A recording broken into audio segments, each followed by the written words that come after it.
बिस्मिल्लाहिर्रहमानिर्रहीम।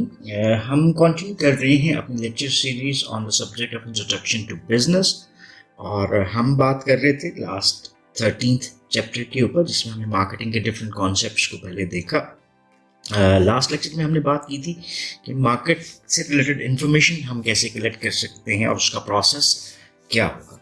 अभी हम बात करते हैं कि what are the different types of markets जिसमें एक मार्केटर को काम करना पड़ता है। So we will be discussing two different types of markets which are called as consumer market and business market. इसको हम दो और नाम भी कहते हैं, एक को हम कहते हैं B2C और दूसरी मार्केट को हम कहते हैं B2B. That stands for business to customer market और business to business markets. अब किसी भी मार्केटर के पास डिफरेंट वायबल ऑप्शंस होते हैं जिसको वो ऑप्ट कर सकता है अपने बिजनेसेस को परफॉर्म करने के लिए। सो वो किस मार्केट में सर्व करना चाहता है, it depends upon the products that they are offering. So इस हवाले से there are two major markets in business जिसके ऊपर कोई भी मार्केटर अपने चांसेस लेना चाहता है। पहली को हमने B2C या कंज्यूमर मार्केट भी कहते हैं और दूसरी को बिजनेस टू बिजनेस मार्केट या सिंपल बिजनेस मार्केट के नाम से भी बुलाया जाता है। अब ये देखते हैं कि ये दोनों मार्केट्स हैं क्या। So consumer market basically consist करती है ऑफ ऑल द इंडिविजुअल्स और households that want goods and services for personal consumption और use and have the resources to buy them. So ये हमारे पास आती है कंज्यूमर मार्केट। कंज्यूमर मार्केट को अगर हम सिंपली डिफाइन करना चाहें तो ये एक ऐसी मार्केट है जहाँ पे बायर मौजूद होते हैं और वो अशिया को परचेज करते हैं for their personal use. Just take example कि अगर मैंने एक मोबाइल फ़ोन ख़रीदा है और इस मोबाइल फ़ोन को मैं अपने लिए यूज़ करना चाहता हूँ तो ये कंज्यूमर मार्केट हुई। और अगर मैं मोबाइल ख़रीदता हूँ और इनको ख़रीदने का मकसद फर्दर अपनी शॉप पे सेल करना है तो ये B2B सेलिंग होती है। सो कंज्यूमर मार्केट के हवाले से ये डिफरेंस हमें समझ आता है कि वहाँ पे हाउस होल्ड्स होते हैं जो कि गुड्स और सर्विसेज को परचेज करना चाहते हैं फॉर देयर पर्सनल कंजप्शन और यूज़। और दूसरी चीज़ जो मार्केट को कंप्राइज करती है वो बाइंग पावर भी है कि that they have the buying power. दूसरी तरफ हमारे पास जो बात आती है वो है B2B that is term as business to business market. ये भी इसी तरह से कंसिस्ट करती है all the individuals and organisations that want goods and services to use in producing other goods and services or to sell, rent or supply goods to others. अब यहाँ पे देखिए कुछ कैटेगरीज आपको ऐड होती हुई नजर आती हैं B2C के हवाले से, B2B के हवाले से। All the individuals and organizations.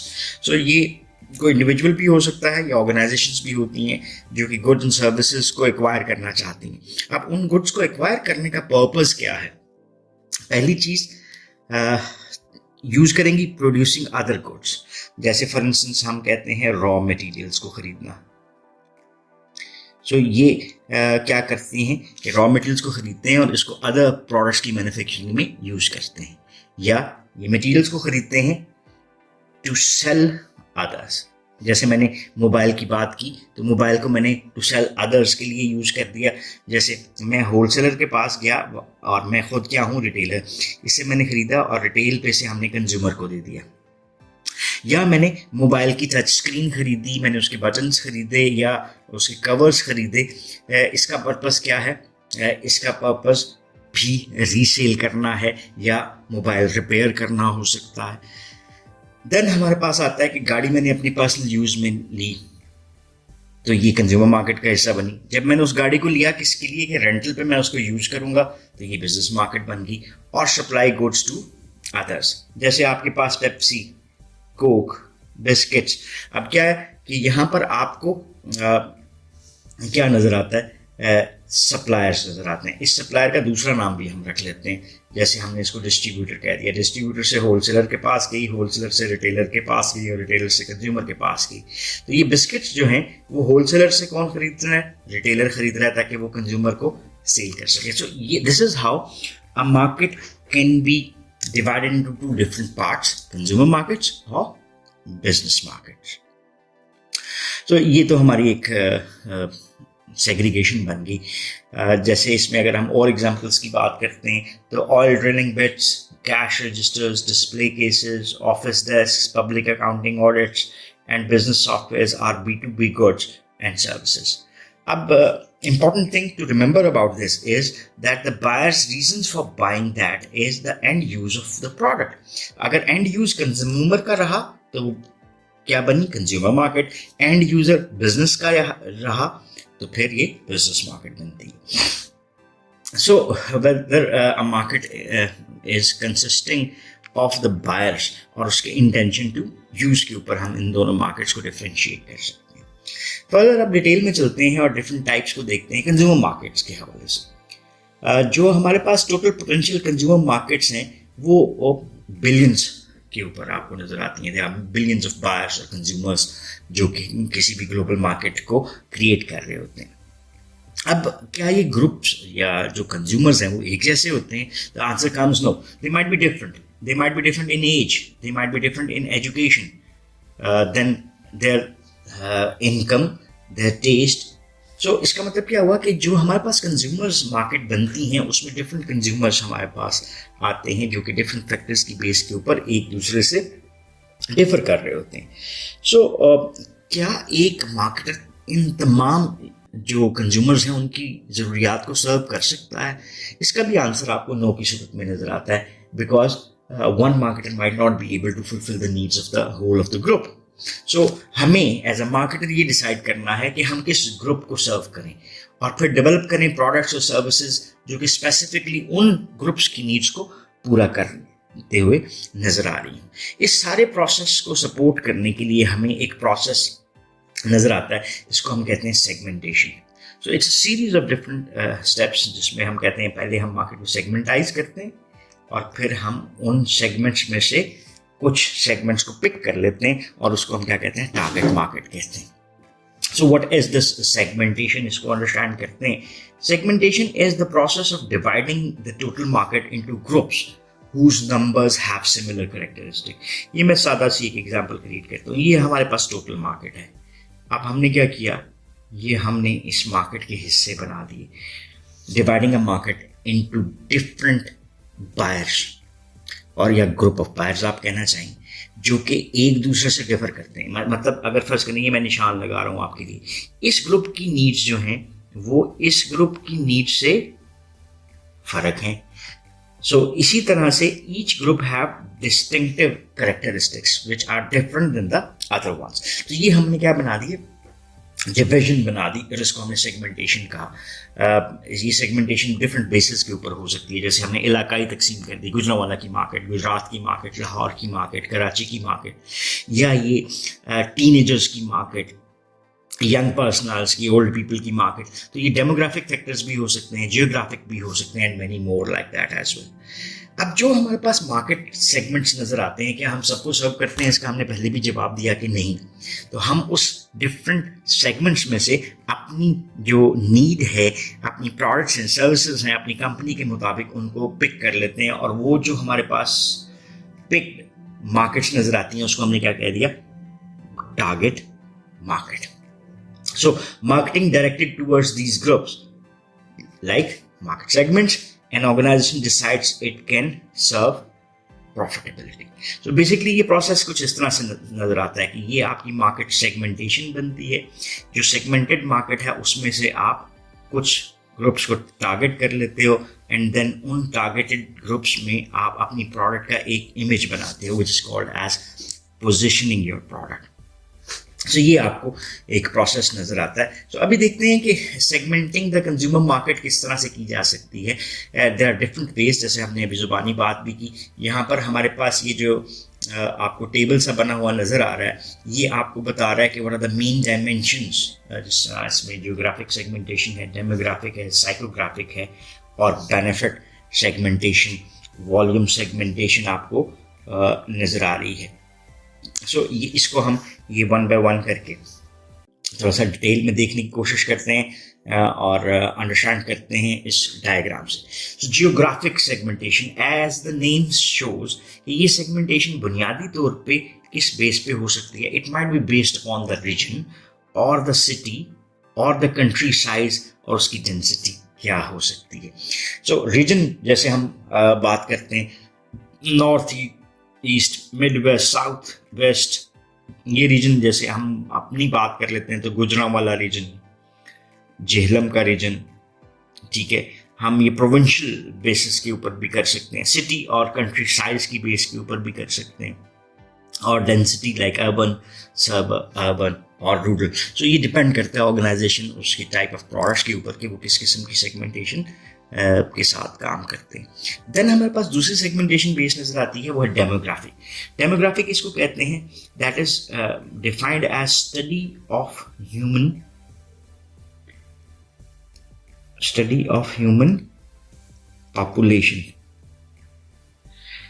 और in terms of different factors, like आप वो उन फैक्टर्स को देखते हैं like age, gender, education, race, nationality, life stage, income, household size and occupation. तो ये आपके डिफरेंट वेरिएबल्स हैं जिसकी बिना के ऊपर आप जियोग्राफिक के बाद डेमोग्राफिकली सेगमेंटाइज कर सकते हैं। जैसे जेंडर की बेस के ऊपर आपको मेल और फीमेल सेगमेंटेशन नजर आती है। एज को आप किसी भी तरह से यूज कर सकते हैं, below 5 years, 5 to 10, then teen agers like 13 to 19 और many more। एजुकेशन में जैसे graduate, under graduate, post graduate, doctorate वगैरह वगैरह। रेशियल सेगमेंटेशन हो सकती है, नेशनल बेसिस के ऊपर हो सकती है। लाइफ स्टेज जैसे हम infant, pre school, child, teenager, collegiate, adult, senior. Income की बेस के ऊपर आप सेग्रीगेशन कर सकते हैं कि जैसे हमारे यहाँ लो इनकम, मीडियम और हाई इनकम की एक सेगमेंटेशन होती है जिसको आप क्वांटिफाई भी कर सकते हैं according to the salary status या earning status. Household size के सिंगल है, 2 लोग रहते हैं, 2 लोग विद सम चिल्ड्रन और विद ग्रैंड पेरेंट्स एट्सेट्रा। और ऑक्यूपेशन की बेस के ऊपर भी like professional, technical, clerical, farmer, students वगैरह वगैरह। देन हमारे पास आती है, इसको हम कहते हैं psychographic segmentation, that is based upon the human psychology. जैसे हम कहते हैं कि each individual is different in its personality, तो उस पर्सनालिटी की बेस के ऊपर हमारी सेगमेंटेशन डिफर कर सकती है। लाइक पर्सनालिटी के डिफरेंट एस्पेक्ट्स दिए में ग्रेगेरियस है, कंपल्सिव है, एक्सट्रोवर्टेड है, एग्रेसिव है, एम्बिशियस है। So these people tends to have different needs of different products और कमोडिटीज, तो उसकी बिना के ऊपर हम उनको हिस्सों में बना लेते हैं। देन ये वैल्यूज़ की बेस के ऊपर हो सकता है, जैसे एक्चुअलाइजर्स, फुलफिलर्स, अचीवर्स, एक्सपीरियंसर्स, बिलीवर्स, स्ट्राइवर्स, मेकर्स, स्ट्रगलर्स। ये एक इंडिविजुअल अपनी साइकोलॉजिकल फैक्टर्स के कॉन्टेक्स्ट में किन वैल्यूज़ को प्रेफर करता है। देन उसका लाइफस्टाइल क्या है, लाइफस्टाइल के हवाले से जैसे हम क्या बात करते हैं, अपस्केल है, मॉडरेट लाइफस्टाइल है, उसका लोअर लेवल के ऊपर है, व्हाटएवर। देन बेनिफिट सेगमेंटेशन कि कस्टमर किसी भी प्रोडक्ट्स और सर्विसेज से क्या बेनिफिट्स गेन करना चाहते हैं। लाइक बाय बाइंग और purchasing a product we want some comfort out of it. बाज़ लोग कन्वीनियंस चाह रहे होते हैं, बाज़ ड्यूरेबिलिटी है, economy, health, luxury, safety, status. So ये बेनिफिट सेगमेंटेशन है कि एक इंडिविजुअल उस प्रोडक्ट से क्या बेनिफिट ग्रैब करना चाहता है। देन लास्ट पे है हमारी volume segmentation, like usages volume क्या है, लॉयल्टी स्टेटस क्या है। जैसे हम सेगमेंटाइज कर सकते हैं heavy users, light users, non users. Loyalty status none और मीडियम और वेरी स्ट्रॉन्ग। जैसे हम वो पंजाबी में बात करते थे होंडा CD70 के हवाले से, अब्दुल रज़ाक के साथ एक ऐड बनाया गया था, मैटर होंडा ही लेसा, विच शोज और loyalty status of the customer. So उसी को टारगेट करने की कोशिश भी की गई। तो ये हमारे पास देखें डिफरेंट सेगमेंटेशन आती हैं। फर्दर आप इसको geographic segmentation, demographic segmentation, psychographic, benefit segmentation and volume और यूजेज सेगमेंटेशन, तो इसको आप फर्दर जो है अपनी अंडरस्टैंडिंग के लिए रीड आउट भी कर सकते हैं। रीचिंग स्मॉल मार्केट सेगमेंट्स, ये एक इम्पॉर्टेंट एस्पेक्ट है, इसको भी थोड़ा सा देख सकते हैं। देखिए फॉर इंस्टेंस ये हमने एक एग्जांपल क्रिएट की थी कि ये हमने सेगमेंट्स बना लिए थे। Whatever if we are developing a segment within a segment, ये हमारे पास एक स्मॉलर मार्केट बनती जा रही है, यानी एक सेगमेंट के बीच में फर्दर हमने सेगमेंटाइज कर दिया। जैसे यहाँ पे आपको 1, 2, 3 और ये 4 डिफरेंट फर्दर सेगमेंटेशन नजर आ रहे हैं, सेगमेंटेशन नजर आ रही हैं। सो ये इसको हम कहते हैं niche marketing. Basically it is called as identifying small but profitable market segments and designing or finding products for them। जैसे हम कार्स की मार्केट है और कार्स में हम कहते हैं ये एक सेगमेंट हो गया इसमें स्पोर्ट्स लग्जरी कार्स, तो ये कौन सी मार्केट होगी? ये एक कार्स की मार्केट सेगमेंट में एक और निश आपको नजर आती है. So niche marketing, this is the process of finding small but profitable market segments and designing and finding products for them as well. So customers इसको टारगेट करते हुए नजर आते हैं. एक और जो आपको इस स्मॉलर लेवल पे सेगमेंटेशन नजर आती है वो है 1-to-1 मार्केटिंग. इसको एट टाइम्स हम माइक्रो मार्केटिंग भी कहते हैं. Developing a unique mix of goods and services for each individual customer. क्या कर रहे हैं हम? हर इंडिविजुअल कस्टमर के लिए अपनी गुड्स और सर्विसेज को डिज़ाइन कर रहे हैं. लाइक हम बात करते हैं, just take example of boutique. एक बुटीक शॉप हमारे सामने नज़र आती है जहाँ पे वो हर कस्टमर की ज़रूरत के मुताबिक साइज़ और डिज़ाइन क्रिएट करता हुआ दिखाई देता है. सो one-to-one marketing means developing a unique mix of goods and services for each individual customers. जैसे ट्रैवल एजेंसीज हैं जो आपको कस्टमाइजेशन 1-to-1 के ऊपर ऑफर करती हैं. सो ये हमारे पास आ गया ओवरऑल कि हम किस तरह से डिफरेंट सेगमेंट्स क्रिएट कर सकते हैं और how we can divide the consumer market. So इसको थोड़ा सा रिवाइज करते चलते हैं और फिर इस लेक्चर को यहाँ पर क्लोज करेंगे. हमने कहा था कि किसी भी मार्केटर की चॉइस में आपके पास दो डिफरेंट किस्म की मार्केट्स नज़र आती हैं. One is termed as consumer markets और second one is called as business markets. और दोनों का डिफरेंस जो है बाइंग इंटेंशन और यूजेज के ऊपर होता है. देन हमारे पास डिफरेंट कंज्यूमर मार्केट्स के एस्पेक्ट्स नज़र आए और हमने कहा कि कंज्यूमर मार्केट्स को हम किस तरह से सेगमेंटाइज एंड टारगेट कर सकते हैं. सेगमेंटेशन को हमने कहा dividing a market into distinctive group of buyers और देन सिलेक्टिंग वन और few of them was termed as target market. फिर हमने segmentation of the consumer market के डिफरेंट वेरिएबल्स को देखा जिसमें हमने जियोग्राफिक सेगमेंटेशन की बात की, डेमोग्राफिक सेगमेंटेशन की, साइकोग्राफिक, बेनिफिट सेगमेंटेशन और वॉल्यूम सेगमेंटेशन की बात की. इन द एंड हमने देखा कि अगर हम एक स्मॉलर मार्केट तक पहुंचना चाहते हैं तो हमें स्मॉल मार्केट सेगमेंट्स के ऊपर जाना पड़ सकता है जिसकी डिटेल हमें निश मार्केटिंग की सूरत में नज़र आ सकती है और 1-to-1 इंडिविजुअल मार्केट सेगमेंटेशन भी हम क्रिएट कर सकते हैं. सो ये हमारा लास्ट एस्पेक्ट आता है कि हम बिल्डिंग मार्केटिंग रिलेशनशिप कैसे कर सकते हैं, जहाँ पे आपको मैस प्रोडक्शन नज़र आती है. जैसे इंडस्ट्रियल रेवोल्यूशंस आपको 1940s के हवाले में नज़र आया था. सो उस वक्त मार्केटिंग का रिस्पॉन्स जो है आपको किस तरह से नज़र आता था? एक मास मार्केटिंग की सूरत में. Mass marketing believes upon developing products them and services और promotions to please large group of people. So ये मार्केटर्स ये ट्राई करते थे कि सेम प्रोडक्ट्स को जितना ज़्यादा सेल आउट किया जा सकता है उतना सेल आउट करने की कोशिश की जाए. तो उसके लिए वो डिफरेंट मीडियाज़ को like TV, radio, newspapers etcetera उसको यूज़ करते थे. देन आपको नज़र आती है relationship marketing. So marketing strategy with the goal of keeping individual customers over time by offering them products and exactly meet their requirements. So that was based upon relationships के on products की sales उनसे यहाँ repeat हो, एक strong value added relationship create किया जाए consumer के साथ so that they will go and rebuy those products as well. So यहाँ पर हम अपने लेक्चर को क्लोज करते हैं और इंशाल्लाह नेक्स्ट लेक्चर में न्यू टॉपिक के ऊपर बात करेंगे. If you still have any question और क्वेरीज तो you can ask in the comment section and we would definitely love to answer those. So once again thanking you. Have a nice time. अल्लाह हाफिज़.